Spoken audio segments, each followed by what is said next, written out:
Welcome back to episode 8 of the Reappearance of Rachel Price. Today we'll be reading chapters 36 to 40. Let's just jump right into it. I'm really excited. Um, yeah. Okay, chapter 36. Thanks for coming in, Annabelle. Dave Winter sat across from her, the garish light of the interview room reflecting off his badge. What's happened? Is it bad? It was bad. Belle knew it. Not tumbling through the empty pit of her stomach, nothing to catch on. Dad had been missing for 10 days. Oh my gosh, okay. Dad had been missing for 10 days now. It was temporary, a test, a problem Belle knew how to fix. They couldn't take that away from her. Belle didn't know how to live without him. This is going to be pretty hard for you to hear, Annabelle. Harder if you didn't hurry the frick up with it. Belle locked her jaw, readying herself. If Dad was dead, then so was Rachel. We tracked down his credit card, Dave said, shoulders tense by his ears. We got a new hit at an ATM, and Vermont State Police were able to get to the scene.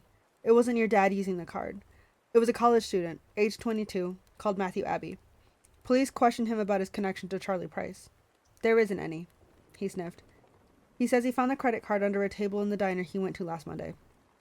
What diner? Belle asked, hooking her hands together, holding on. Dave glanced down at his notes, flicking a page. In Vermont. The How Cow Cafe, near Barton. Belle recognized the town. That's where Robert Meyer lives. Dave nodded. He claims he didn't see your dad that night, and that nothing was said on the final phone call. But the credit card being found there does point to your dad being in the area, which still left it up in the air, whether Bob from Vermont had lied to Belle or not. Matthew Abbey is being charged with credit card fraud, but it doesn't give us any other leads on Charlie's whereabouts, other than he'd been to that diner last Monday. No cameras before you ask. Okay, Belle said. That was one update, and it wasn't so bad. Good, even. It showed that Dad wasn't traveling around Vermont spending money on burgers and beers, like he'd chosen to be gone. What else? Dave sighed, took a moment to run his fingers over his mouth. The worst was yet to come, clearly. The bad news, and then the very bad news. What? Belle broke, a tightening at the back of her throat. That tremor before you cried or before you threw up, somewhere in between the two. We didn't just find the credit card, Dave said carefully. Belle's mind skipped ahead of him, got lost there. Frick, no, what else did they find? Not his body, please, no, no. We found his phone and his passport. The phone was switched off, as we knew. They were found together by a janitor in a trash can at the private airfield in Vermont. Dave paused, right up by the Canadian border. He left it there as though that were enough. The full story, beginning, middle, and end. What are you trying to tell me? Belle angled forward, trailing shadows on the table from her hair. Her stomach an endless cliff drop to the end of the world. Annabelle? He said even softer. I don't think your dad's in the country anymore. Looks like he wanted to go. Left voluntarily. His credit card hits threw us off for a while, but he probably crossed the border last week. Dave cleared his throat. Got on a small private aircraft, and we didn't know about it because, well, a running theory is he ditched his old passport because he'd acquired another one under a new identity. Belle shook her head. Dave continued. We believe that's why he might have gone to see Robert Meyer, an individual who has ties to online criminal activity, who may be involved in that kind of thing. No, I'm sorry, Annabelle, Dave said, and he did look it, eyes slumped and heavy, a troubled fold in his chin. I really wanted to help you find him after everything, but all the signs point to the fact that Charlie left voluntarily, that he's left the country, potentially using a different name. It's not a crime to leave your old life behind, as much as it hurts. No, Belle said, voice finally catching, shedding its skin, coming out as a whisper. He's outside of our jurisdiction now. Way outside. I'm sorry, but we can't look for him anymore. Dave's eyes darkened farther. I want to be honest with you, Annabelle, because we've been through it all, you and me. Your mom's disappearance, and you were a big part of the reason it stuck with me for so long. That tiny little girl left alone in the back seat. Then what happened when Philip Alves, and everything since Rachel came back. I want you to be able to trust me when I tell you. We can't look for Charlie anymore, and if I'm being honest, it seems like he doesn't want to be found. Belle slammed the front door, an explosion of sound, echoing down the hallways and the trenches of number 33. Slammed her bedroom door too, falling face flat on her bed, burying her face between the pillows. There was no reaction to the double explosion, no creeping feet, no quiet knocks on her door. Rachel must not be in. Good, because Belle couldn't see her right now. If she did, she knew their Cold War would catch fire, started by her. Belle did not choose to disappear to Canada, to leave his old life behind with Belle in it. Dave Winter was wrong. Unbelievable, asking him to trust her. Belle didn't trust him. She didn't trust anyone. Belle punched the pillow with a closed fist and then the other. It was Rachel. It was Rachel. It was all Rachel, and she was the only one who could see it. The alternative was to side with Dave Winter, to believe Dad chose to go, to leave her, and Belle would never go that way. That way hurt much, much more. Belle rolled over, staring at the ceiling. The credit card left in a diner for someone to find, to distract the police. That must have been Rachel, right? She must have staged the phone call to Bob from Vermont, too. She must have planted the phone and the passport to make it look like Dad had crossed the border. Rachel was the expert in disappearing, after all. Maybe she'd simply have to recreate her own. But how could Belle prove it, now that the police had given up on him and she was all on her own? They didn't know when the passport and phone were dumped, but the credit card had to have been left last Monday, or the Sunday before, for the student to have found it on Monday afternoon. So where was Rachel in those first 2 days after Dad disappeared? On the Sunday she was here at home, but Monday... A memory stirred. In the kitchen that evening, Belle throwing away a carton of apple juice. She'd only drunk it to anger Rachel. There had been a takeout coffee cup in the trash, hadn't there? That was what she was catching on, her memory trying to pull back, to remember the logo. Wait, what was the name of the diner again? Where Dad's credit card was found? The How Cow Cafe. She heard it back in Dave Winter's voice, snapping to attention. Belle scrambled for her laptop at the end of the bed, pressed the button, willing it to wake up faster. She typed How Cow Cafe Vermont into Google and clicked enter, the laptop dipping up and down with her touch. A page of results. The diner's website and an image of their logo. A red background, a white cartoonish cow against it, pursed lips to blow a steaming mug of coffee. This was it, wasn't it? The same thing she saw in the trash downstairs last week. Her memory wasn't that clear, hadn't held on to it because she hadn't realized it would ever be important. But she remembered enough, and this couldn't be a coincidence. Last Monday, Rachel had planted the credit card in that diner in Barton, Vermont, on her way to dump the phone and passport farther north at the airfield. Thought she'd grab a cup of coffee to keep her going. Had it in the car on the way back to Gorham. Took it inside the house to throw it away. She'd planned everything, but she hadn't planned on Belle seeing it.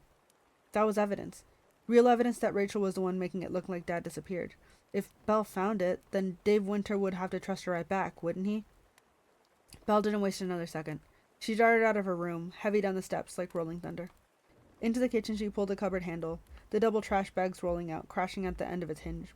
Both were almost empty, their contents buried at the bottom, hidden by the waves and surges of the trash bag.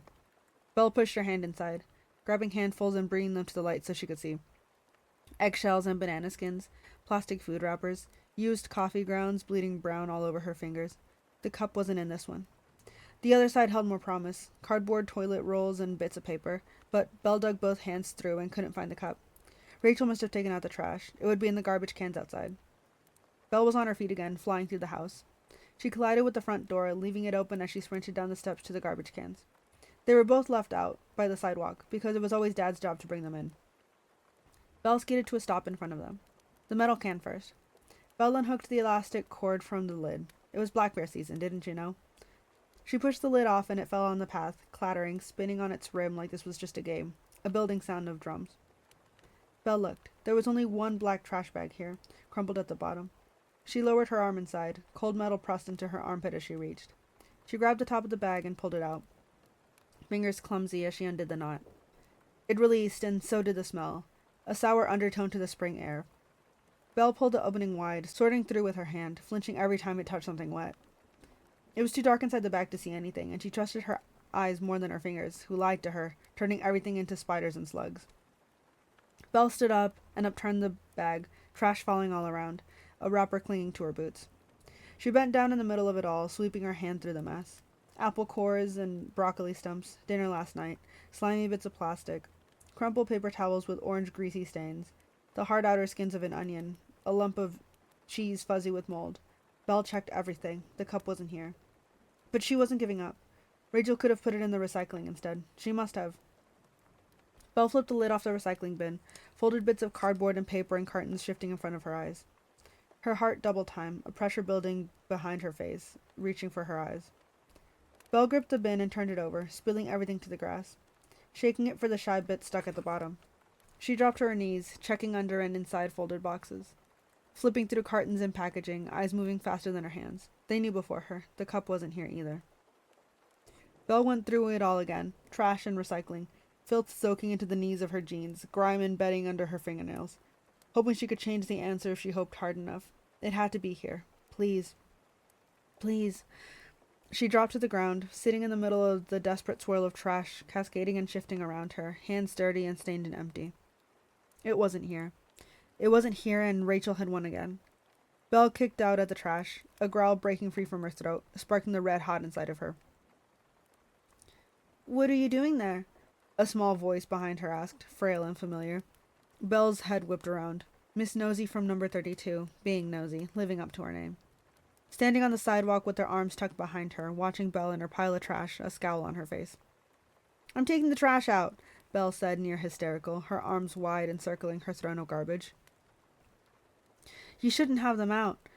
Miss Nelson tutted the final word. It's Tuesday today. Trash gets collected on a Monday morning. A sinking feeling in Belle's gut, beside the well of red hot. And there it was. The cup would have been right here, but Belle was too late. A day and a half too late, and her evidence was gone. Lost forever. Frick! She exploded, kicking out again. Miss Nelson bristled. It's all right, dear. They come again next week. Belle couldn't cry, so she laughed instead, staring down at her filthy hands. Miss Nelson laughed nervously too, rocking on her heels. You should clean that up, seal the trash cans. Don't want to attract bear. It's black bear season. I know it's black bear season, Belle snapped, wiping her hands on her jeans. Yes, well, Miss Nelson inspected her own clean hands. I wanted to ask, it's your grandfather's birthday this week, isn't it? Friday, Belle mumbled, not looking up, because it was some kind of deadline in her mind. A small voice in her head that said if Dad wasn't home by then, he never would be. You know, he used to be one of my best customers, she said, like it was Belle's fault somehow. Pat would be in the bookstore every other week. Don't see him around anymore. No, Belle said, because she didn't want to have this conversation. Any conversation, while she sat here in the stinking pile of trash with no way to bring Dad home. I wondered whether I should drop a few new books around for his birthday. Is that a nice idea? Miss Nelson said, looking down at her. Really nice idea, Miss Nelson, except you know he can't read anymore. Can't even remember who I am. Forgetting was just another way of leaving, and everybody left eventually. Hopefully Miss Nelson would too, because it was hard to fall apart with her standing over you. Oh. She drew a sharp breath, whistling between her teeth. Still, she didn't go. I tried to call Chief Winter today, she said. Have the police done anything more about that man? What man? Belle asked, pressing her teeth together until they hurt. The man who's been watching your house. There is no man! Belle exploded, the red hot behind her eyes now. There is no frickin' man! Rachel made him up, okay? She made my dad disappear, and it's my fault. I shouldn't have let her out of my sight. Miss Nelson took a step back, blinking slowly at her. Belle let out a long breath, trying to bring herself back from the edge. It was just someone from the press, Miss Nelson. You know those newsvans? There were a lot of men watching the house. They're all gone now. Belle pushed up to her knees, reaching for the discarded trash bag, filling with the empty breeze as she held it out. Nice seeing you, Miss Nelson, Belle said, hoping she'd finally take the hint and leave her alone. But Belle couldn't let her go without one last wipe, without sharing some of that rage simmering so close to the surface. And maybe you should stop watching our house, too. Everyone knows you do. I've actually heard some of the neighbors refer to you as Miss Nosy. Miss Nelson's face fell, mouth pulled into a thin line, and it didn't make Belle feel any better. She did leave then, turning on her heels without a goodbye as Belle started picking up handfuls of trash, dropping them inside. She had to clear this all up before Rachel got home. Because if Rachel didn't know anything was wrong, then there was still a chance. Dad wasn't in Canada. Belle and her gut knew that. But he must be somewhere, just like Rachel was somewhere for those 16 years. What she said to Miss Nelson was true. She shouldn't have let Rachel out of her sight. Belle had made a mistake, avoiding Rachel so much at the start, keeping out of the house and out of her way. All she'd done was give Rachel time alone to plan, to carry it out, and now Dad was gone. Not anymore. Belle had already let Rachel in, spending time together, pretending to bond, mother and daughter. It had gotten her close to the truth, but she had to take it one step further. Watch her every second of the day, stick to her side, become her shadow. Because Rachel would lead her right to Dad. I won't let you out of my sight. That is chapter 36. That is crazy. I feel kind of bad for Miss Nelson. I'm really curious if Miss Nelson was like, okay, Miss Nelson, like, I understand that she seems like one of those like nosy old ladies, right? But like at the same time, like, I know Belle is like fighting all these emotions, but she didn't gotta snap at the older lady like that. Poor Miss Nelson. Also, I can't believe she remembered the cup. That is really interesting. Cause if Rachel did plant the cup, like what's the point? And where is her dad? Why does Miss Nosy watch their house? You know? Does she watch all the houses? Because they said that like I just I don't understand. Like, why does Miss Nelson watch their house? Because it seems she has a job. Is she just like an older lady who's just kind of like trying to see what's going on in the neighborhood? Probably. But here's the thing too: is like if I was an older lady and someone literally got abducted from the small town, and she probably lives by herself, she doesn't seem to have any kids who come visit her. I would also be maybe a little paranoid, making sure there's no one that's gonna kidnap me. You know, which I don't know if that's why she's watching, but that's the only thing I can think of. Chapter 37. Belle was awake before her eyes opened, forced out of sleep with a gasp in her throat. She sat up in bed, checked the phone on the nightstand. 2:04 a.m. Something must have woken her, but she was pushed out, or was she pulled? A bad dream, or there was noise downstairs. A rustle, a quiet press of steps. Rachel was awake, moving around. She must be trying to go somewhere, thinking Belle would sleep through. Well, Belle hadn't. Drinking too much coffee today, and the last 2 nights, to make sure she slept shallowly, dipping in and out, to make sure Rachel wasn't going anywhere in the middle of the night. But now she was. Belle swung her legs out of bed, moving as quietly as she could. She thought Rachel might try something like this. Belle hadn't given her another choice. She'd been her constant companion the last 2 days. Picked a cough to stay homesick from school, wouldn't let Rachel leave the house even on her own. I have to go to the bank. I'll come too. If Rachel caught on, she never showed it, never hesitated. That's okay, Belle. I don't like being out on my own either. Belle heard another hushed swipe of shoes downstairs. A muted thud, something picked up and put down. She threw on a hoodie and grabbed her phone, navigated to her message thread with Ash. They hadn't texted since Tuesday. She typed. Hope this wakes you. Rachel is sneaking off somewhere. I'm going to follow her. Meet me with the camera. I think this is it. She slid the phone into the front pocket of her hoodie and tiptoed to the door, feet as light as Rachel's. Though Rachel wasn't silent now. Belle could still hear her, shuffling around down there, skulking, shaping the darkness with the sound of her feet. She must have thought she didn't need to, with Belle being asleep and Dad being gone. Belle opened her door slowly, cursing when the bottom edge scuffed against the carpet. She stepped out into the hallway. Rachel would be heading towards the front door soon, Belle was sure. Then probably into her car, which was Belle's first problem. But she could follow her on her old bike. It was in the garage, and she could be fast. She had everything to lose if she wasn't. Or if Ash left right now, maybe he'd get here in time with the car, pick her up, and follow Rachel's trail. See, she could make plans too. Belle was a shadow among shadows, a dark shape among dark shapes, standing at the top of the stairs. She walked down them, weight in her toes before lowering her heels, a quiet sound among quiet sounds. She stepped over the one that creaked and stopped 3 from the end, looking towards the living room. Rachel was still in there. The scratch of shoes on the rug, the rustle of fabric, the beating of Belle's heart inside her own ears. If Belle headed to the kitchen, she could circle around, try to see what Rachel was up to, from the open doorway that adjoined the rooms. Get herself ready to follow as soon as Rachel left. Belle crept down the final stairs, across the hall and into the kitchen, the tiles cold through her socks. It was pitch black in here too, so no light on downstairs, only the weak silver glow of the moon. If Rachel thought Belle was asleep, why hadn't she put on a light? She slid along the counter, hidden from Rachel by the wall between them, past the dining table, stepping over her chair legs. Belle pressed herself against the wall, wrapped 3 fingers around the edge of the open archway. Leaning into them, she pulled herself closer, silently, head floating just around the corner, eyes wide and searching. Rachel was standing with her back turned by the TV cabinet. She was holding something in both hands, looking down at it. Belle recognized the swirling gold photo frame. She knew exactly what picture that was. Her and Dad, taken during a family meal out at Rosa's Pizza, his arm draped on her shoulder. Carter was a blur, walking through the background. Why was Rachel so interested in this photo now? She'd had weeks to study it if she wanted. Rachel bent to replace the photo, a gentle clunk as it touched down. She straightened in the darkness, standing tall, too tall, half a foot too tall, her shoulders shifting, growing wider than they should. Belle's heart broke free. The flush of its fight or flight heat beneath her own skin.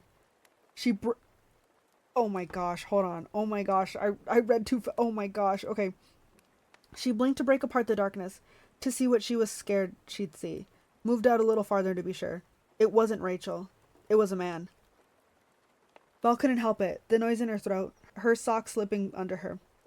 The man whipped around, head snapping her way. He looked just the same, darkness stealing all sense of direction. They stared at each other, these two dark shapes. Her here, him there, frozen and unmoving. Until Belle did move, instinct taking over. Eye still on the figure. She snaked her hand along the wall, fingertips aligning on the cold plastic of the light switch. A brief flash of hope before the flash of light that the shadow standing in front of her would be dead. Finally home. What do you mean? You turned on the lights? She flicked the switch, eyes watering in the sudden yellow glare. Belle blinked. It wasn't Dad. But it wasn't a stranger either. She knew that face, the look in his eyes. A man in his 50s, 10 years older than the last time she saw him. Dark, close-shaved hair, graying in orbits around his long ears, covered with a baseball cap. The wide-set eyes with too much white that made him look forever shocked.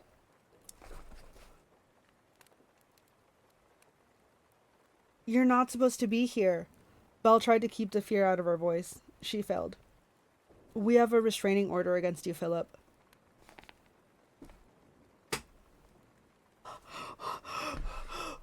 He's in their house? Oh my gosh.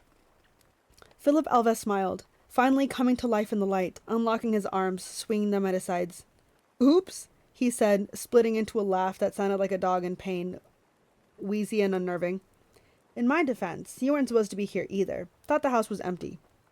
Empty? The word flipped over in Belle's head. The house wasn't empty, and Belle wasn't alone, because if Rachel wasn't the one sneaking around the living room, then she had to be upstairs in bed. Rachel? Belle called across the kitchen towards the hall. Rachel! Louder now. Mom? She's not here, Philip said. He'd moved closer, while Belle's eyes weren't there to hold him in place. Mom? Rachel's not here, I said. Philip raised his voice over her shouting. I wish he'd listen. I saw her drive away 20 minutes ago. Belle stalled, lips half-formed around the next mom, swallowing it down, thick and gelatinous. Rachel wasn't here. Rachel had snuck out and Belle had missed it. Missed her chance. Rachel was gone and now Belle wished she wasn't for a different reason. You've been watching the house again, Philip? Belle lowered her voice, softening the edges, almost friendly, trying to undo the damage her shouting had caused. The air pulsed with the presence of this man, pushing against her ears. Belle didn't know what he was capable of, and she didn't know if her sharp tongue would set him off. He nodded. Since Rachel returned. Belle nodded too, cursing Miss Nelson for being right, herself for not believing her. Okay, well, as you said, Rachel's not here right now, so maybe you can come back another time. That wheezing, hitching laugh again, eyes frozen nightmare-wide. How's she been, your ma? He said, wiping his mouth on his sleeve, since she's been back. Belle didn't know what to do, how to make him leave. Maybe she should keep him talking, keep it friendly. She texted Ash and he might be on his way here right now, unless he was asleep, his phone on silent. Or maybe good old Miss Nelson had seen Philip breaking in and already called the cops. Frick, no. Bella just told her to stop watching their house, to stick her nose out. She hadn't realized she'd need it so soon, lashed out and only hurt herself. Hello? Philip waved at her. Sorry. Belle swallowed. She shouldn't keep him waiting. She could talk about Rachel while she figured out what to do, speak his language. An obsession 16 years couldn't shake, because here he was again, right where they started. She's been fine, Belle said. Fine? Philip didn't like that answer. It's been an adjustment, Belle said, reusing everyone's word, but she's okay. Okay? The word cracked open in Philip's mouth. Didn't like that answer either. Well, she said, trying, it hasn't all been good. It's strange, someone coming back after all this time. There's been disagreements, old things coming back up, you know. Philip made a sound in the back of her throat. She told you anything? About where she was? She was kept in a basement, Belle swallowed. She didn't know the man who took her. Philip laughed again. Okay, he said, hands up, fingers twitching. And what about where she really was? Belle scratched the back of her head and gave herself time to think. What did Philip want to hear? What would make him go away? She was in a basement. Okay, he said, cartoonish and mean, mocking her, head bouncing around on his neck. So why'd your dad run away then, huh? He took a step toward her. Rachel Price comes home, and then a week later Charlie Price takes off? Seems suspicious, don't it? Don't tell me you think that's just a coincidence. Thought you were a smart girl. Belle felt a red-hot surge in her gut. Told it now that it wasn't the time. She had to keep a cool head. My dad didn't run away, she said coolly. Yes, he did, Philip retorted, words in one quick slur, enjoying himself. Belle took a breath to slow her heart. Come on, Ash, please be awake, please be close. No, he didn't. He wouldn't do that. Philip pressed his lips together, like he was trying to not laugh again. Thank God he didn't. Yes, he did, he said. I saw him. Belle abandoned her next sentence. What did you say? She asked. He flashed those strange eyes. Now you're listening. What do you mean you saw him? Belle took a step forward now, regretting it. I was watching the house, he said simply. It was late, around 2 a.m., and I saw your dad walking out the front door. He'd packed a bag, closed the door real slow, like he didn't want to wake anyone. Belle shook her head. When was this? You know when. The night your dad left. Saturday before last. He got into his truck and drove away. I was across the street. Thought he might have spotted me, thought he'd be coming back, so I left. Belle was still shaking her head, hadn't stopped. No, that's not right. His truck was still here in the morning. How could he have driven away in it? Philip shrugged, hands hanging in the air by his ears. I don't believe you, she said. Just telling you what I saw. Was he on his own? He was on his own, a swipe of his tongue wetting his lips. Belle didn't believe him. Philip was a liar. Of course he was a liar. He was a stalker, unhinged, lost everything because he couldn't let the mystery of Rachel Price go. Still couldn't. Still had more to lose. So tell me why you think your dad ran away? Philip perched on the lip of the sofa, settling in. He's sitting down? Oh, no. Okay. He didn't. Rachel must have told you something. Belle shifted her weight onto her other leg. She told me a man took her and kept her in a basement for 16 years. Then he let her go. Bull. Philip spat in that whisper yell Belle remembered. You must know something. I don't, Belle said. But she did. She knew a lot more than something, but why did Philip Alves deserve those answers when no one else had given them to her? Frick him. Tell me, he jumped up again, scratching his neck, leaving a swipe of 4 angry red lines. I don't know anything. She was that 8-year-old girl again, sitting in the back seat, a stranger dressed up as a police officer screaming in her face. Come on, Philip said in that breathy shout of his, so much worse than if he just screamed. You've been living in this house with both of them. You must know something. Seen something? Heard something? No. Belle watched the change in Philip, the rage red spreading from the scratches up his face. Come on, Ash. Come on, Miss Nelson. No one was coming, were they? Belle was on her own. Not quite on her own. Her phone is right here, in the front pocket of her hoodie. Could she call 911 without Philip seeing? Not really, it was touchscreen. She couldn't try without seeing the screen. Still, she slid one hand into the pocket touching the phone, to know it was there. You have to know something. I need to know what really happened. I've waited so long. He hadn't waited as long as Belle. It wasn't his parents. It wasn't his life falling apart. A flash of anger, building into the knot in her gut, but she couldn't let it out. She listened to her fear instead. Why don't you believe what Rachel says happened to her? Belle asked instead, trying to keep him calm. I need a better answer. The truth. If her story was true, your dad wouldn't have taken off. Or maybe Rachel did something to him? Belle said, the truth escaping anyway. Why would she do something to him if he hadn't done something to her first? Philip grinned, thinking he'd trapped her with that one. I saw him leave, remember? She wasn't with him. Belle exhaled. My dad didn't have anything to do with Rachel's disappearance. Rachel has said that herself. He had an alibi. Sure, Philip mocked her again. He was found innocent, Belle said, holding it in when she wanted to explode at him, this man who'd made her story his own, who didn't deserve any part of it. He didn't see his face when Rachel returned. He didn't know she was alive. I can promise you that. I know him better than anyone. He was at the hospital that day. Then he drove home. He wasn't involved. Philip lurched forward, doubling over with that terrible wheezing laugh, the sound creeping through her. She gripped the phone harder. What are you laughing at? She asked, not sure she wanted to know, scared that Philip Alves was the end point of the way she'd chosen for herself. Does she sound like this when she's talking about Rachel? You know, Philip said, still laughing, this isn't the first time I've been inside this house. Almost got caught then, too. What are you talking about? Belle shifted her weight again, legs fizzling. I was here 16 years ago. Got in the same way. The catch on that window is broken, by the way. He pointed over his shoulder. You should get that fixed. Anyways, his eyes stretched wider somehow, unblinking. I thought I'd find some clues while no one was in. The police were starting to look at your dad. April, I think, before his arrest. I knew it was supposed to be me, to find out who killed Rachel. I was in the kitchen when I heard a car pull up. I didn't have time to make it outside, so I went upstairs, into the first door I saw. Turned out to be your bedroom, a crib in the corner. Belle's safe place. Maybe it had never really been all that safe. I hid in your room, listening. Charlie came in the front door. He was with someone. Another man. I didn't recognize his voice. I couldn't hear everything, but they were arguing about something. Shh, don't wake Annabelle, your dad said, so you must have been there too. Philip wasn't looking at her. He was just staring at a point just beyond her shoulder, lost in the memory. Maybe now was Belle's chance while he was distracted. She shuffled back, hiding one arm behind the archway into the kitchen, swapping the hands in front of her pocket. I didn't hear a lot, like they were being quiet for your sake, Philip said like it was her fault. Belle closed her fingers around her phone, started to drag it slowly out the other side. But Charlie was angry, because he knew the police were looking at him as their main suspect. He shouted one thing, and I heard. I'd never forget. Philip still hadn't blinked, his strange eyes watering over. Belle glanced down, sliding the phone screen clear of her pocket. It couldn't see her face, asked for the passcode instead, but Belle thumbed the emergency button. Philip still wasn't watching, clearing his throat for the next part. Your dad said, I don't care if you're sorry. We agreed 2 o'clock. You didn't keep to the time, and now look what's happened.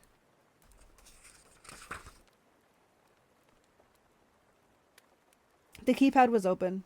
Belle pressed 9, thumb floating towards the 1, eyes darting up to check that she was clear. She wasn't. She stifled a gasp, turning it into a cough. Philip was staring at her, waiting for a response. But he couldn't see what her left hand was doing behind this wall. That could have been about anything. Belle held his gaze, but she wouldn't find the one without her eyes. He was probably talking about something that day. Something about someone being late for lunch or something. Philip's neck cricked, a one-sided twitch in his cheek. They were talking about Rachel, about the police investigation, he said, like he thought he'd trapped her again. Rachel disappeared around 6 o'clock, she countered, eyes itching to look down, watering. She let them, finding the one, pressing it twice as she returned her gaze. But your dad's alibi began at 2 o'clock, didn't it? Philip smiled. That's when he cut his hand. Belle pretended to think about that, dropping her eyes. But they didn't reach the floor, catching onto her phone instead. She found the call button, thumb following her gaze to it. Hey, what are you doing there? A rush of heavy feet, and Philip was on top of her. He slammed his hand down into hers, and the phone crashed onto the tiles. What were you doing there? Trying to call the police? His eyes were on fire now, fingers gripped around Belle's wrist, squeezing too hard. No, Belle struggled against his iron grip, the adrenaline hiding the pain from her. I was trying to show you something, evidence I found. About Rachel? Oh! Philip pulled back, mouth still formed around the ghost of the sound as he let her go. He turned to where the phone had slid, reached down for it. Frick you, Belle growled, locking her bones and charging at Philip. He shouldn't have turned his back on her. She wasn't 8 anymore. Or that abandoned baby in the back seat. She shoved him and he fell, rolling with the momentum. Belle didn't wait to see the look of shock in his eyes. She flew towards the back door, forcing the handle down. Philip had got up too fast. She felt the disturbed air behind her. She pulled the door as he grabbed her ponytail, jerking her head back, exposing her neck. Belle's arm shot up, elbow first. She slammed it into his face, right between those eyes, and heard a crunch. Philip shrieked, slapping his hands to his bleeding face. Belle slipped outside the open door into the dark night, crossed the patio in 3 strides onto the wet grass, soaking through her socks. Help! She screamed. Help! Her ponytail jolted back again, ripping at her scalp. She slipped with the force of it, falling to the grass, the air knocked out of her in one desperate rasp. Philip dropped too, pinning her wrist to the ground. What evidence do you have? He panted, blood dripping from his nose onto her face, sliding into her hair. What do you know? Help! Belle screamed. Miss Nelson! Philip let go one of her wrists, slapping his palm against her mouth to silence her, the assault of blood in his clammy hands, but he couldn't hold her mouth in both her hands at the same time. She reached up, fingers outstretched, scrabbling at his strange eyes. Her nails scraped something soft and wet. Philip screeched, squinting, holding both her wrists again, releasing her mouth. Tell me what you know, he roared. I don't know anything. She pushed against the grass, trying to buck him off. Come on, Miss Nelson. Come on, Ash. Help her, please. I need to know.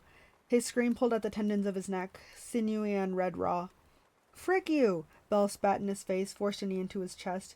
You don't need to know. I do. Why the frick do you deserve the answers?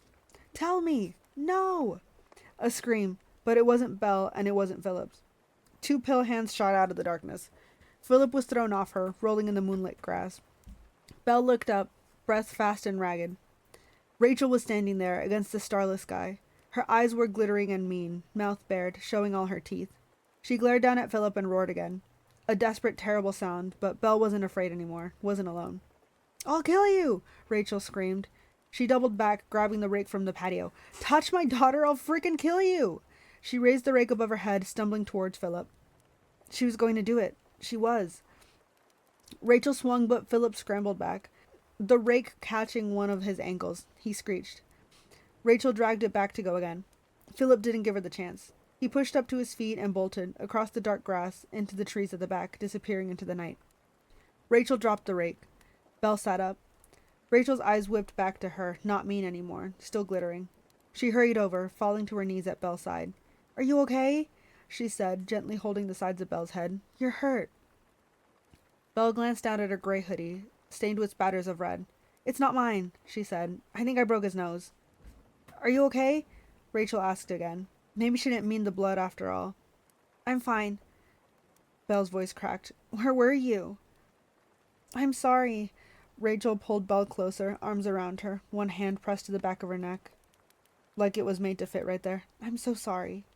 Belle wanted to push her away, but she also wanted to stay like this for a moment longer, exhausted, the shakes coming on. Rachel warm against them. Belle's body betrayed her, forgetting that it was Rachel they were supposed to be scared of. "It was Philip Alves," she said, giving herself a reason to pull away. "The police told you about him, right? The one who was obsessed with you, with the case? The one who took me when I was 8. Rachel watched her closely. No stars in the sky, but there were in her eyes. "I won't let him near you again, I promise," Rachel said. "My job is to protect you." "You weren't here." Belle's voice shrank. "I need to call the police," Rachel said, wiping her eyes. She rubbed a hand down Belle's sleeve and straightened up. "Then we'll get you inside, okay?" Belle swiped at her phone, raised it to her ears.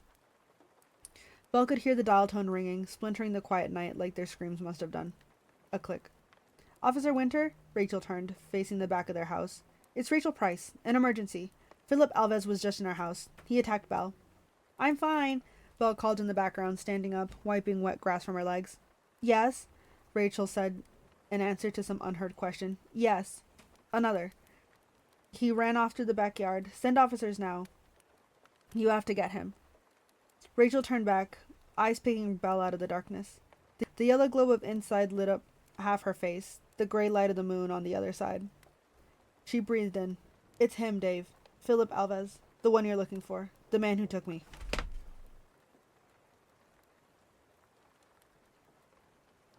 What? Okay, What? Hold on. Okay, so first of all, the fact that he's like, this isn't the first time I've broken into your house. Absolutely terrifying.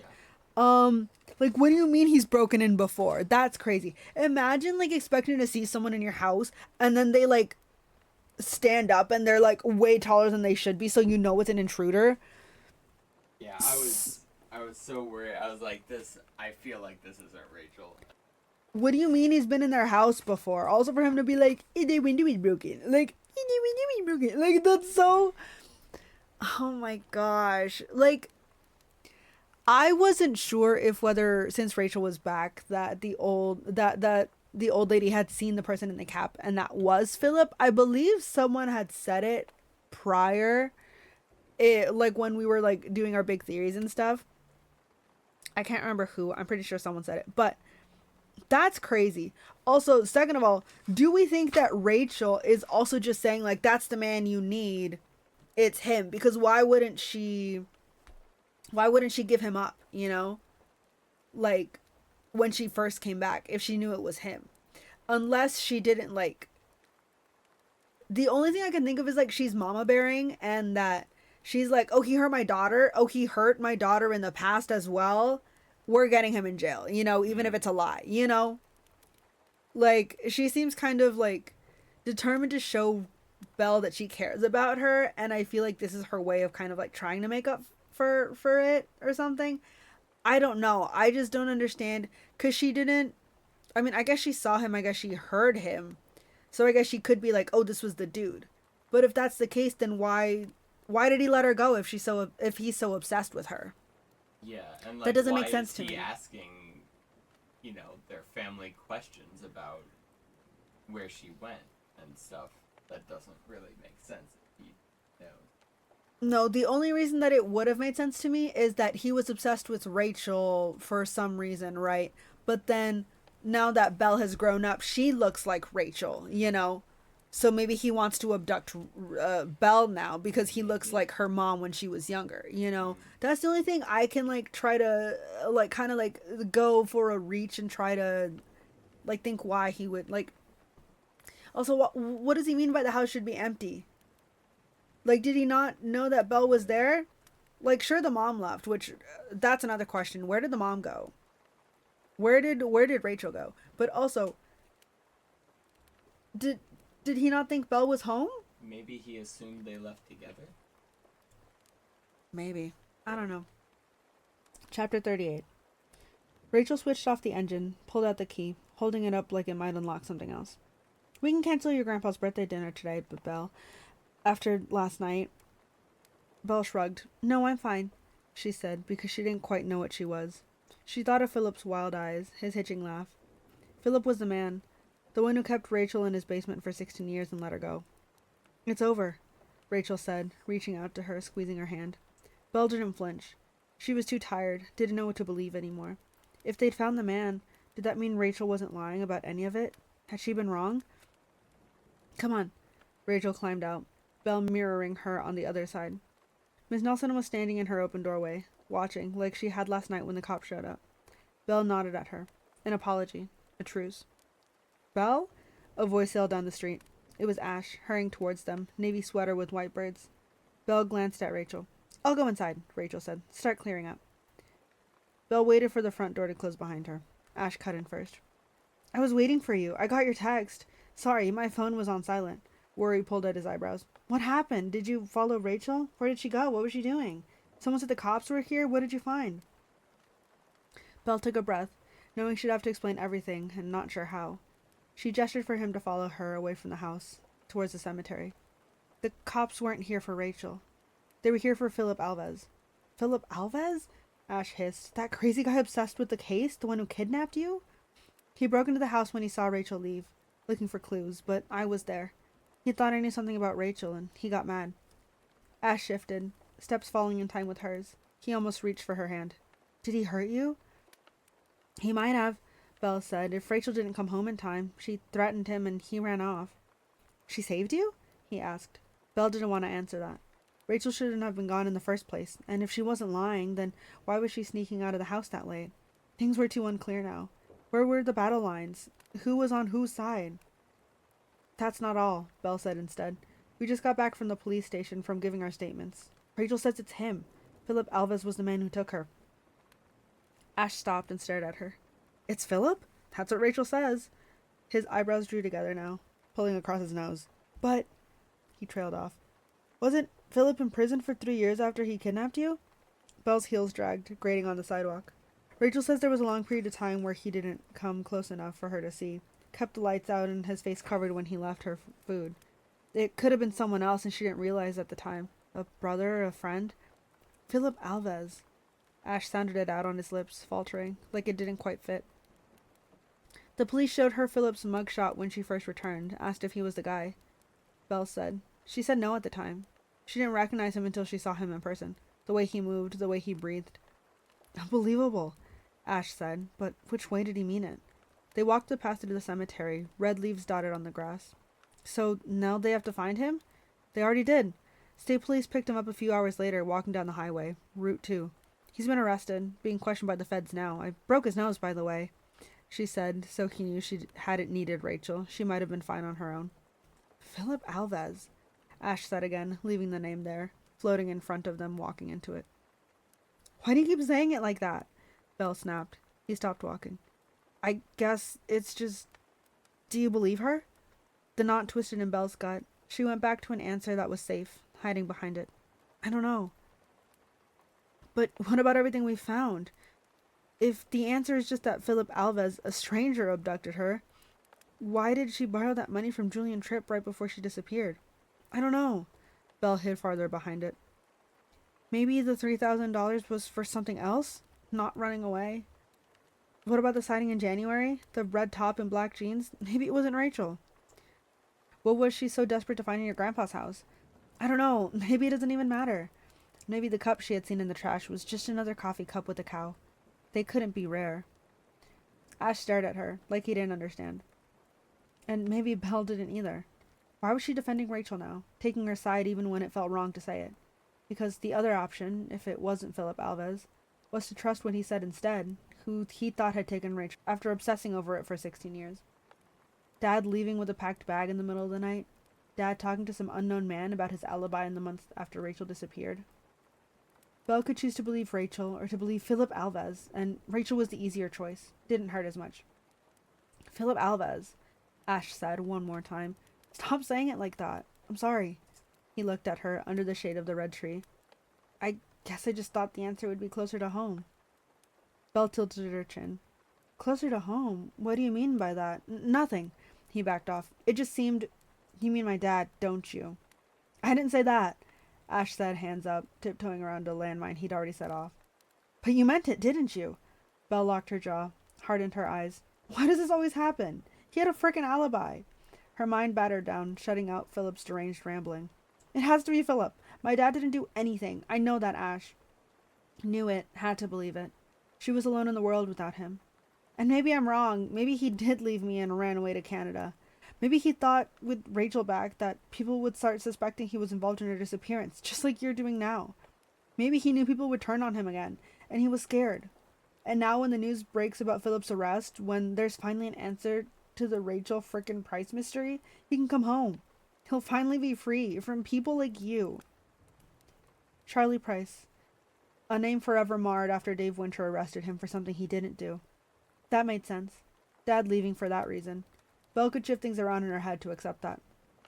That's not what I meant. Belle, please. He told me to stay away from you right before he disappeared. Did you know? Belle said, going for his weak spot. She knew Ash now, and he knew her. And that meant she knew exactly how to hurt him, how to lash out and make it last. He warned me. Said you were using me for the film, manipulating me about Rachel. I'm surprised you don't have a camera on you right now. Wouldn't this be great footage for your little film, huh? My name's not in the title, but I'm the heart, remember? Or maybe you just told me that to manipulate me. So you can impress Ramsey, make him think you aren't a total waste of space. Her eyes stung. It wasn't working. Not the way it should, because it was too late. She'd let him get in too close, and now it hurt her too. Where's your camera, Ash, huh? She pushed him in the shoulder, jabbing him with 2 fingers. This is all it's supposed to be, isn't it? You and me? It's pointless. It doesn't matter. You're leaving. You were always leaving. You don't really care apart from making a great film for Ramsey. Plotty, twisty, one the big broadcasters will pay a bunch of money for. Come on, where's your camera? Belle, stop. Ash's voice cracked in 2, eyes glazed with uncried tears. It's not fair. I know what you're doing. Then it's done, okay? Belle's breath hitched, hands shaking. It's done. She left him there, standing by a row of graves, under the bleeding tree. Waited until Ash couldn't see her anymore to wipe her eyes. I bought a birthday cake. You don't think he'll mind?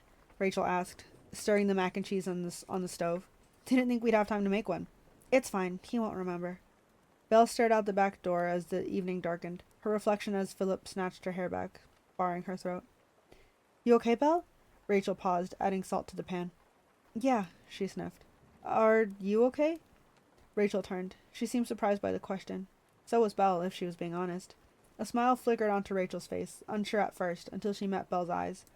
Across the room from each other, but it wasn't such a great distance anymore. Yeah, she said too. I'm okay. Belle nodded. I should probably get ready. We told everyone 7:30, right? Belle checked the clock on the oven. 20 minutes to go. Perfect timing. Belle went upstairs, changed into jeans and a cardigan, brushed her hair. She'd washed it twice since Philip had touched it, left his blood behind. It still didn't feel clean. She put the hairbrush down on the windowsill, beside the photo frame. Her and Dad beaming for the camera, the same one he had on his keys, Storyland for her 12th birthday. Belle's thumb passed over the phone, her face reflected in the glass. Young Belle in one eye, Dad in the other. He'd been missing 13 days. But now, because of Philip Alves, everything was going to be okay. Dad could finally come home. Belle was ready for it. Ready for peace, a truce, to put the house back together again, leaving her armor outside. Belle and Rachel could be on the same side, if it was Dad's side too. A family. Family first. Her eyes trailed away to a nightstand. She followed them, opening the drawer to her collection of stolen things. She realized something, looking down at the pens and lip balms. That one unusable AirPod, the queen chess piece. Belle hadn't taken anything in a couple of weeks. The knot had been there in her gut, but it hadn't asked to be fed, hadn't needed it. She must have been distracted, so consumed with Rachel. She reached inside, fingers closing around something small and soft. She pulled it out, her tiny baby sock, cradling it in the palm of her hand. Belle could return this to Rachel, put it back where she found it. It clearly meant something to her, an olive branch, a first step. Belle took that first step, and a second, walking out of her room and down the hall. She paused at the closed door into Rachel's room, tried the handle. It was unlocked. In fact, Belle hadn't heard Rachel lock it at all these past couple of weeks. She went inside, padding quietly so Rachel wouldn't hear from downstairs. Rachel hadn't made her bed, hadn't had time. Belle moved over to the nightstand and slid out the top drawer. The iPhone box was still inside. A lip balm rolling towards her, a packet of Kleenex. Belle pinched the small sock and pushed it to the far corner, where she'd found it. But there was something else there now.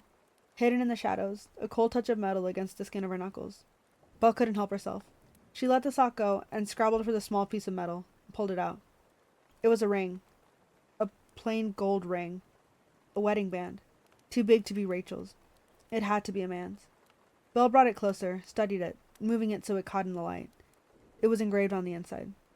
July 23rd, 2005. The date her parents got married. This was Dad's wedding ring.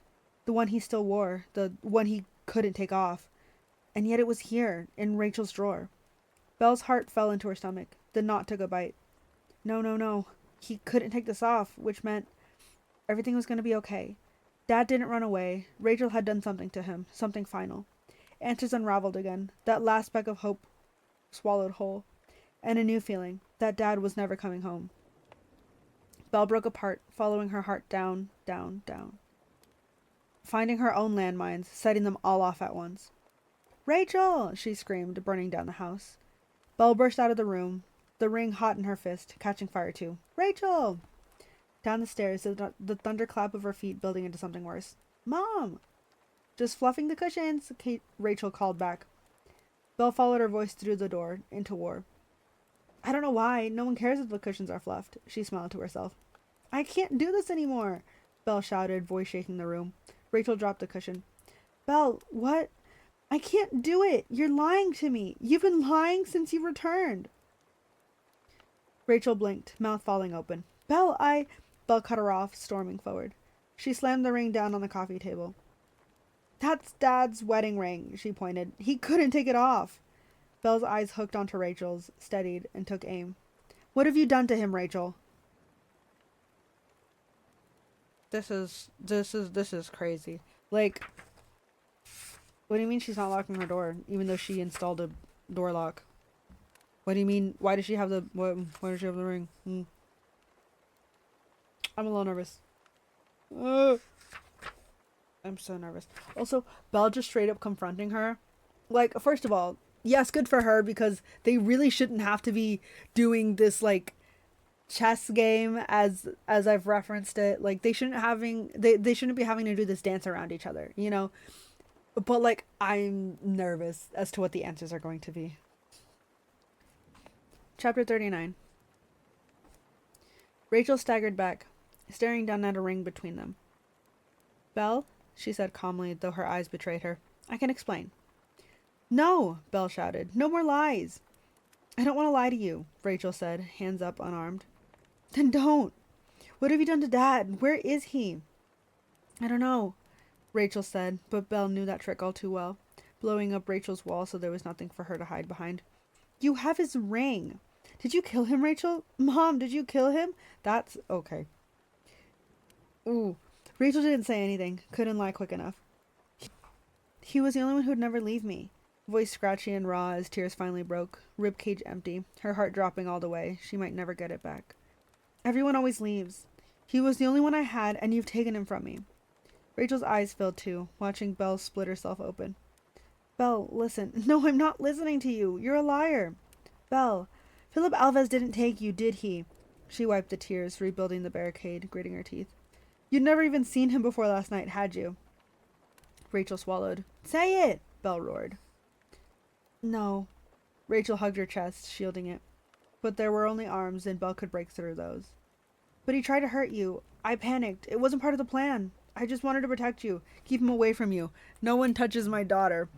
So there is a plan, Belle said, catching on that, holding with both hands. There's always been a plan, hasn't there? Philip Alves didn't take you, because no one took you. Where were you all this time? Bella, I can't. Tell me where you were. Another landmine. You weren't locked in a basement, so where were you? I can't tell you, Rachel said, Belle's explosion setting off hers, eyes broken open. I wouldn't do that to you. You've done far worse, Belle shouted back louder. You left me behind in the back seat of your car. I was just a baby. Rachel's head shuddered side to side, breaking free her tears. No, Belle, I would never leave you. Don't lie. Belle pointed at her, stabbing the air.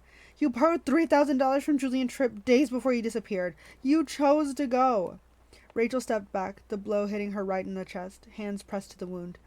No, that's not. Yes, you did. Belle closed in on her. You knew you couldn't withdraw it yourself because everyone knew you'd planned to run away, so you took it from Mr. Tripp. You left me. Where did you go? Did you go to Jeff's friend Bob in Vermont for a new identity? Is that how you hid? How you knew to make it look like Dad had done the same? Why did you leave? Tell me the truth. Rachel winced at every shot, shrinking, eyes fast and desperate. No, no, Belle, please. Stop saying no. Tell me where you were. I can't, Rachel shouted, coming back stronger, closing the distance. I can't tell you the truth. I wouldn't do that to you. It's my job to protect you. I can do this on my own. I was on my own for a very long time. I know how it works. Too entrenched, Belle couldn't move her, not even by falling apart in front of her. Please, Mom, tell me where Dad is. What did you do to him? Rachel said nothing, shook her head instead. She didn't care. Caring wasn't part of the plan. It's my fault, Belle cried. I knew from the start you were lying. I should have tried harder to prove it before you got to Dad. Now he's gone and it's my fault.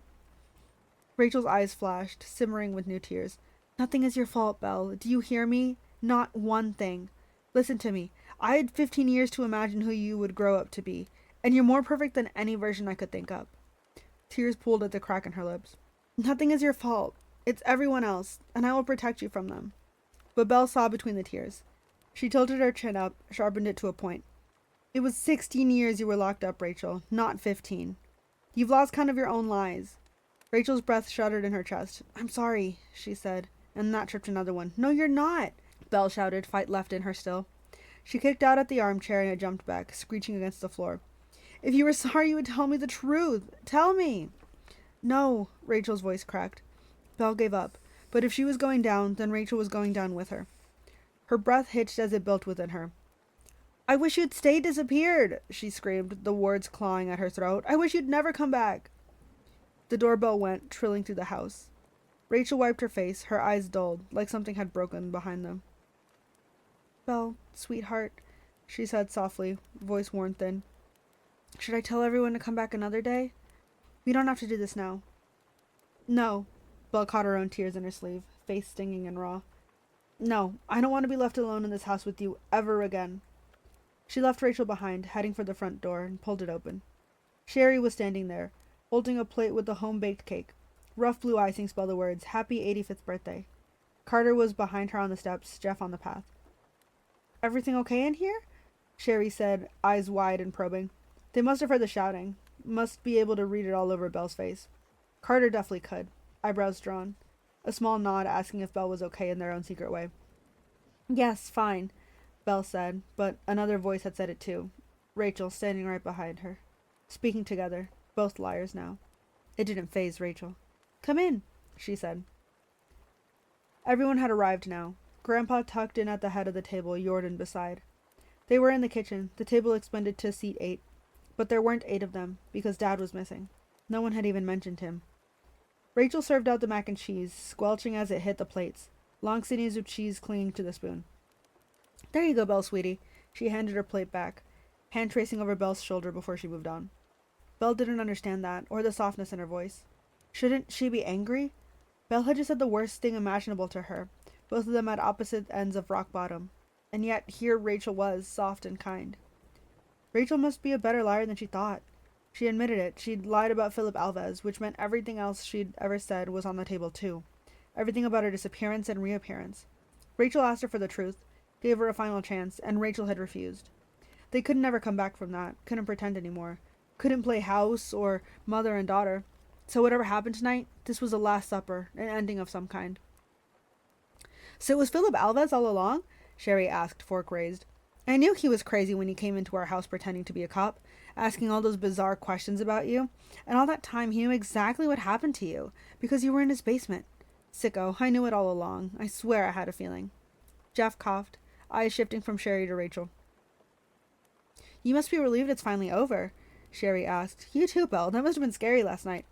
Yes, Belle and Rachel said together again, and that had to stop.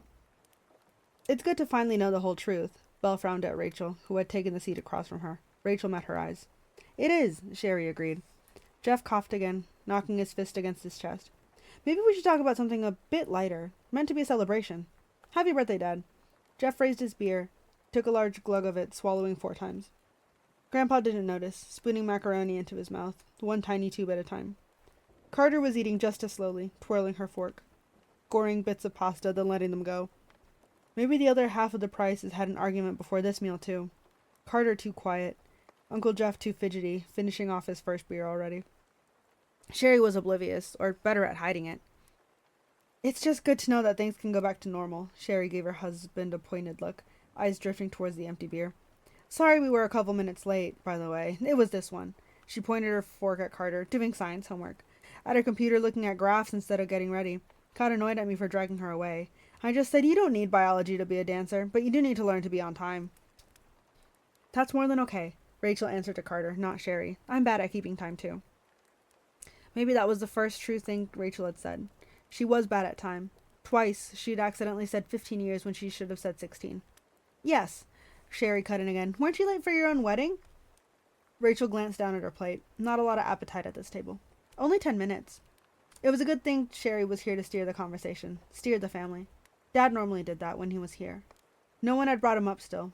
The 8th empty space. His wedding ring tucked in the pocket of Belle's jeans. You finished, Belle? Rachel asked, eyes glittering in a way that wasn't easy to fake. Sure, even though Belle had hardly touched her food either. She didn't understand how Rachel was being nice to her. Was it just a show for everyone else here? Belle said the cruelest thing to her, to cut as deep as she could, a fatal blow. And Rachel hadn't left, even though she knew she was caught, even though Belle had all but wished her dead. She was still here. Belle rubbed her cried-out eyes. She'd never had an argument like that with Dad, not once her whole life. He would threaten to leave the house at the first sign of raised voices, to go for a drive. Belle never wanted him to leave, so she relented. She always gave in. It worked every time. They had never shouted at each other across the room like that, never had to work anything through. But now, Belle wasn't sure. Was that a good thing or not? Had it felt good to scream at the top of her lungs, her deepest, darkest feelings, to share them with someone? We actually have 2 birthday cakes. Thanks, Sherry. Rachel nodded at her. Mine's low-cal, Sherry announced to the table, eyes lingering on Carter. Carter fiddled with her tights, pulling the material out, letting it fling back against her knees. Before we get to cake, Rachel said, taking charge, wresting it from Sherry. I thought we could do gifts. Sherry sniffed. That's fine. We normally do gifts after cake, but you wouldn't know that. You missed a few birthdays. An amused exhale of breath. Rachel ignored her, disappearing into the living room for a few moments. She came back with a present wrapped in blue and white striped paper, in the shape of a hardcover book, a red ribbon tied around it. This is from me and Belle, Pat, she said, leaning over Grandpa to hand him the gift. Did she do that because she knew Belle hadn't had time to get him a gift? Was she being nice, or was she picking up the fight somehow? Happy birthday. Rachel? Grandpa looked up at her. Yeah, she replied with a sideways smile. Charlie's girlfriend. That's right, Pat, Sherry cut in. Well done. Let me help, Jordan said, removing the ribbon for Grandpa. I've got it, Charlie. Grandpa snatched it back. He pulled at the corners with his bony spotted fingers, ripped the paper off. A book. He spun it in his hands, and Belle recognized the green cover before she even saw the title. The Memory Thief. One of her favorite books. One Grandpa used to read to her when she was little. Sherry leaned into Jeff. A little insensitive, she whispered, loud enough that Belle and Carter could hear. Giving the man with dementia a book called The Memory Thief? I thought you'd like it, Rachel said loudly, retaking her seat. Miss Nelson at the bookstore recommended it. But Belle's mind snagged on something else, dragging it to the surface. Rachel snooping in Belle's bedroom, flicking through her copy of this exact book. Belle caught her, Rachel said it was one of her favorites, and Belle hadn't wanted to admit it was one of hers, too. Rachel asked if anyone had given her this book, which, now she thought about it, had been a strange thing to ask. But everything about Rachel was strange in those early days. Belle told her that Grandpa used to read it to her as a kid, that she bought her own copy a few years ago. So Rachel knew Grandpa already had this book, sitting on his shelves at home. Belle had told her so. Did she forget? That's very thoughtful of Rachel, isn't it, Pat? Jordan said. I can read this to you at home. Grandpa let the book slip out of his hands, like it was gone from his head already. He glanced at Jordan, then over at Jeff. Charlie?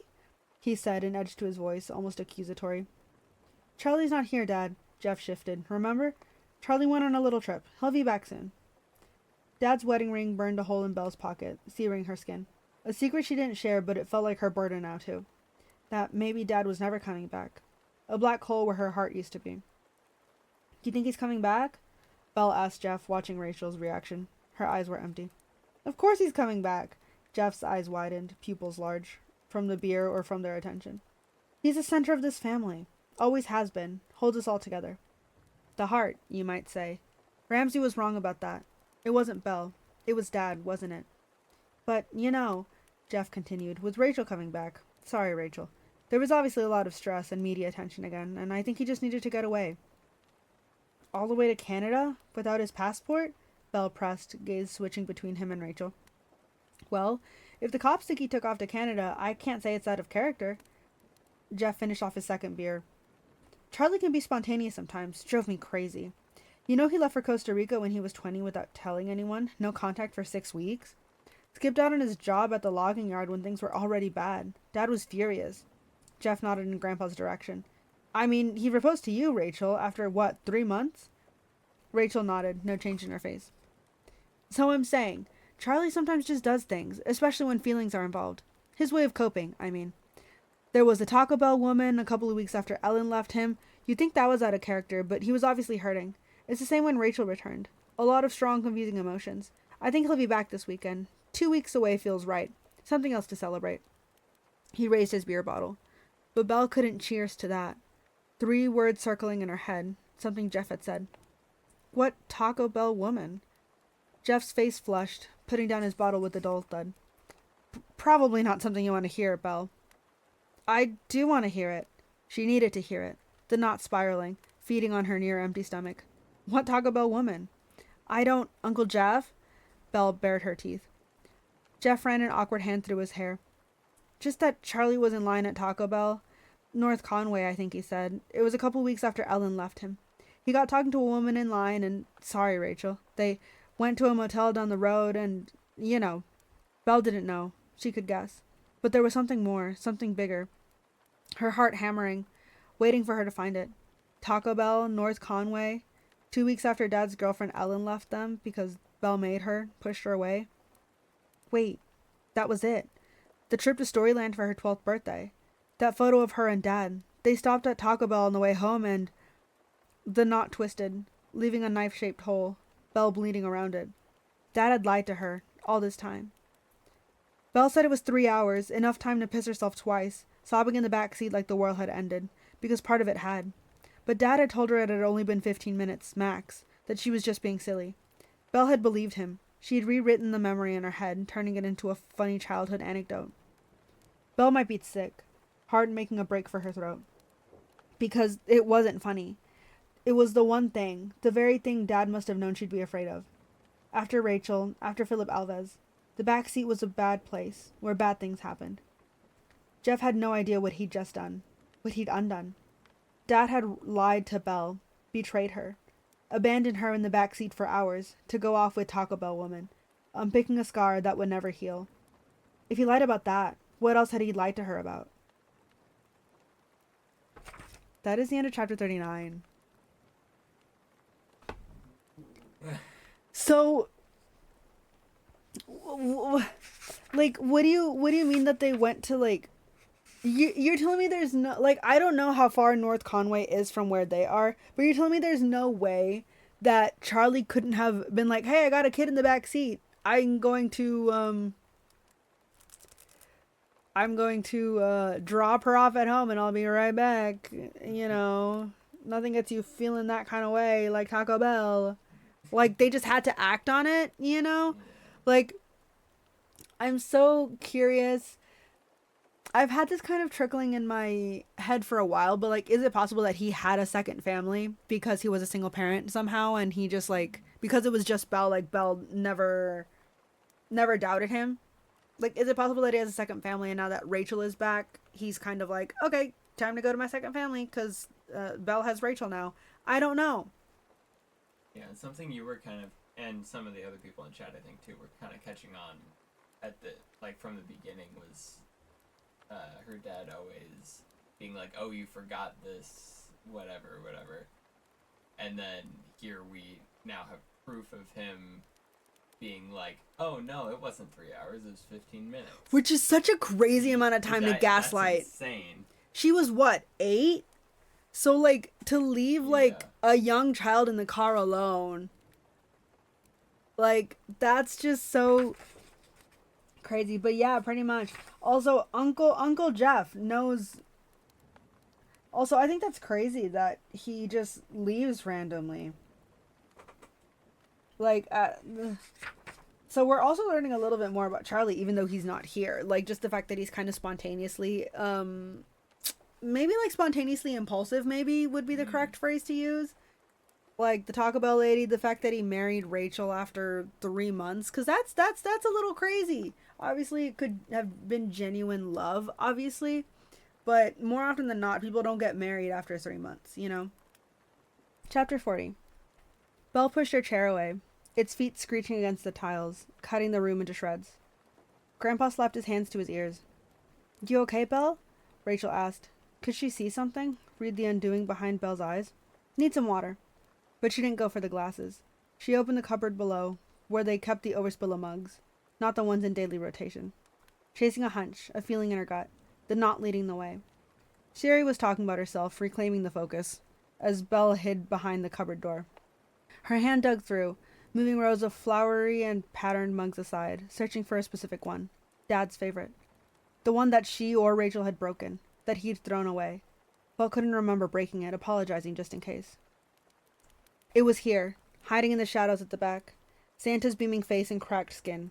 Unbroken. Never broken in the first place. Belle blinked to make sure. She believed it because Dad told her so. Just like the Taco Bell story. Like everything else.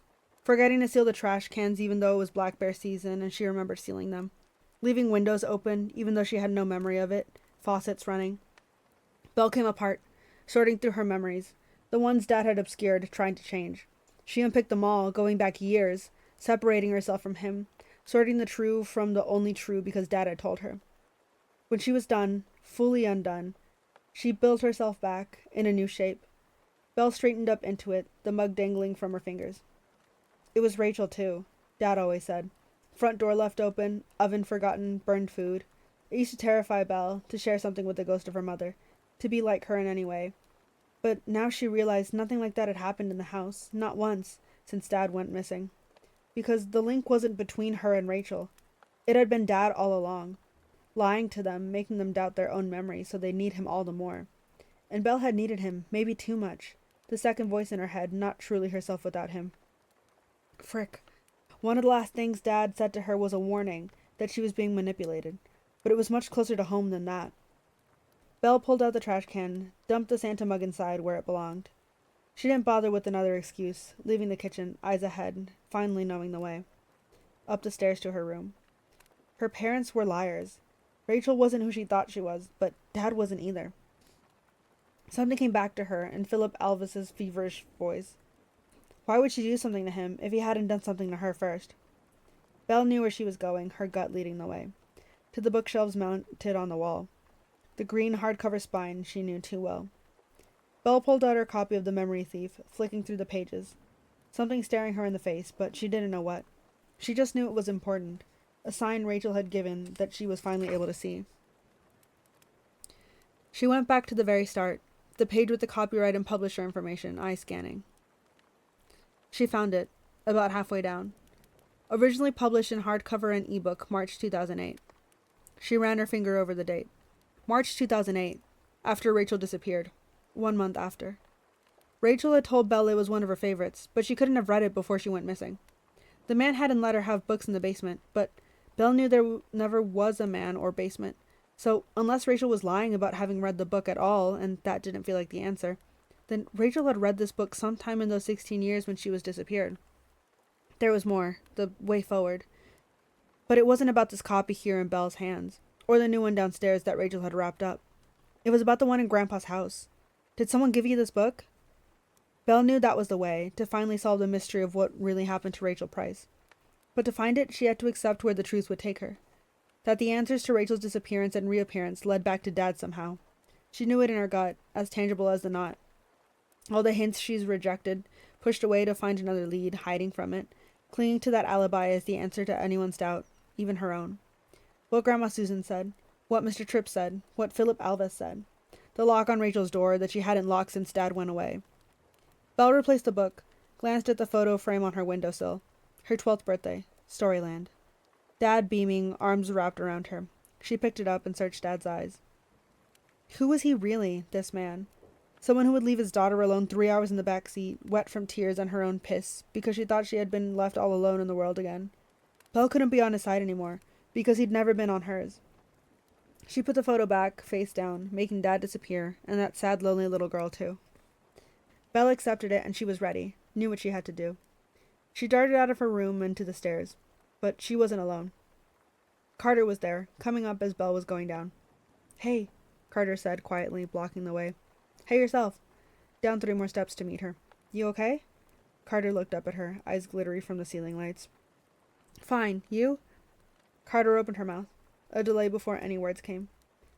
Can I talk to you about something? Adding, it's important, when she saw the look on Belle's face. Belle could hear the hurt in Carter's voice, even though she tried to hide it. She knew Carter better than she knew herself, because Belle hadn't done a great job of knowing herself. You can always talk to me, she said, but I can't do this right now. Sorry. There's something I have to do. Will you cover for me? It's important. Carter breathed out. Not a sigh, something deeper. Okay, she said in a small voice, moving her arm to let Belle through. I'll cover for you. Thanks, love you. Belle hurried down the stairs into the living room instead. Over to the sofa where Jordan had placed his bags for Grandpa, everything he might need when away from home. Belle reached inside. Incontinence pads and wet wipes. Spare clothes. More than 1 bottle of pills. She pulled one out, studied it. Painkillers. No, not these. Put them back, tried again. Found another orange pill bottle, squinted to read the words on the label. 1 after every meal. This is what she was looking for. Belle slipped the bottle up her sleeves, her fingers well practiced at this. Not because the knot told her to. Because she needed a reason to leave here and go to Grandpa's house without Rachel catching on. Her chance came when Grandpa finished his slice of cake, pushed his plate away. Belle waited, willing Jordan to move faster, unknowingly playing a part in another of Belle's plans. She wouldn't fail this time. You're all being very quiet tonight, Sherry commented, which didn't help the silence, only a temporary fix. Jordan stood up, excusing himself from his own slice of cake, 1 from each, to be diplomatic, wandering into the living room. He was gone a whole minute, reappearing in the archway. Sorry, I can't find Pat's digestion pills. I must have left them at home. I'll go get them quickly now. Belle was ready. She stood up.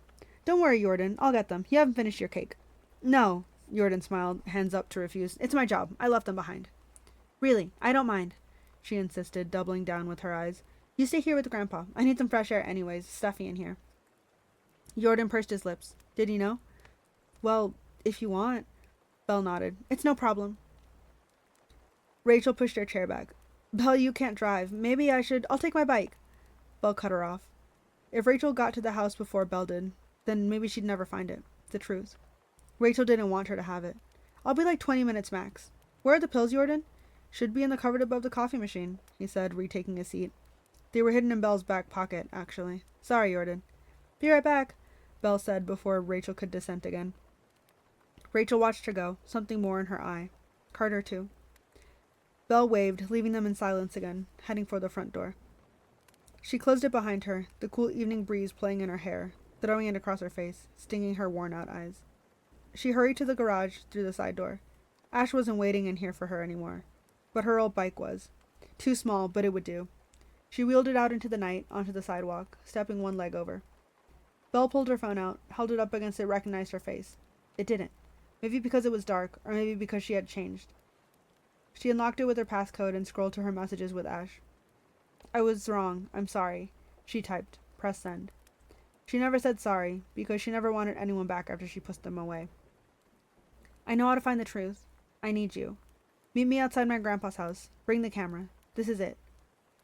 Belle placed her feet on the pedal and pushed off, sailing down the moonlit street, finally on her way. The wind howled in her ears, like it knew as well. It all ended tonight. And that is unfortunately where we're gonna be leaving off today. Um, so a few things.